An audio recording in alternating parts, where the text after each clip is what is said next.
Rajiv Gandhi 1944 August 20 బాంబైలో జన్మించారు.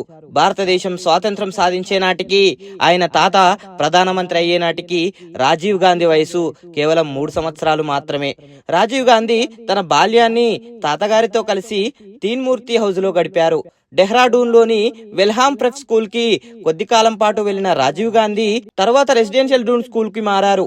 అక్కడ ఆయన అనేక మందితో ప్రగాఢ మైత్రిని పెంపొందించుకున్నారు. చిన్న తమ్ముడు సంజయ్ గాంధీ కూడా ఆయనతో కలిశారు. స్కూలు చదువు పూర్తయిన తర్వాత రాజీవ్ గాంధీ కేంబ్రిడ్జి ట్రినిటీ కళాశాలలో చేరారు. అయితే త్వరలోనే లండన్ లోని ఇంపీరియల్ కాలేజీకి మారారు. అక్కడ మెకానికల్ ఇంజనీరింగ్ కోర్స్ కూడా చేశారు. రాజకీయాలు లేదా చరిత్ర గురించి ఆయన పట్టించుకునేవారు కాదు. అయితే సంగీతాన్ని బాగా ఇష్టపడేవారు.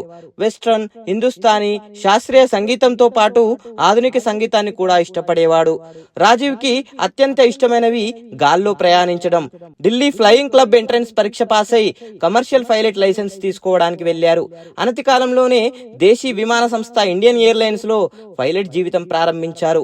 కేంబ్రిడ్జ్ లో ఉన్న సమయంలోనే ఇంగ్లీష్ చదివే ఇటాలియన్ మహిళ అయిన సోనియా మైనాతో ఆయనకు పరిచయం అయింది. 1968లో ఢిల్లీలో వాళ్ళిద్దరూ పెళ్లి చేసుకున్నారు. వాళ్లకు 2 పిల్లలు. ఒకరు రాహుల్ గాంధీ, మరొకరు ప్రియాంక గాంధీ. వాళ్లతో కలిసి వాళ్ళు ఢిల్లీలో ఇందిరాగాంధీ ఇంట్లో నివాసం ఉండేవారు. చుట్టూ రాజకీయ కోలాహలం ఉన్నప్పటికీ వాళ్ళది మాత్రం పూర్తిగా వ్యక్తిగత జీవితం. కానీ 1980లో సోదరుడు సంజయ్ గాంధీ విమాన ప్రమాదంలో మరణించడంతో పరిస్థితి మారింది.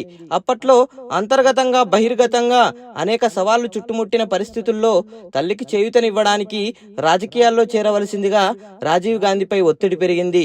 మొదట్లో వీటిని ప్రతిఘటించినప్పటికీ తర్వాత తలవొగ్గక తప్పలేదు. తమ్ముని మృతి కారణంగా ఉత్తరప్రదేశ్ లోని అమేధీ స్థానానికి జరిగిన ఉప ఎన్నికల్లో రాజీవ్ గాంధీ గెలుపొందారు.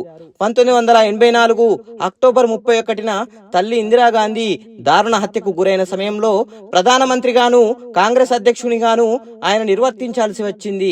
వ్యక్తిగత దుఃఖాన్ని, విచారాన్ని అణుచుకొని జాతీయ బాధ్యతను ఎంతో హుందాగా, ఓర్పుగా తన భుజాల మీదకి ఎత్తుకున్నాడు. నెల రోజుల పాటు నిర్వహించిన ఎన్నికల ప్రచారంలో రాజీవ్ గాంధీ దేశంలోని ఒక ప్రాంతం నుంచి మరొక ప్రాంతానికి అలుపు అలసట లేకుండా ప్రయాణించారు. అనేక చోట్ల 250 సభల్లో మాట్లాడారు. కోట్లాది మంది ప్రజలతో ముఖాముఖి జరిపారు.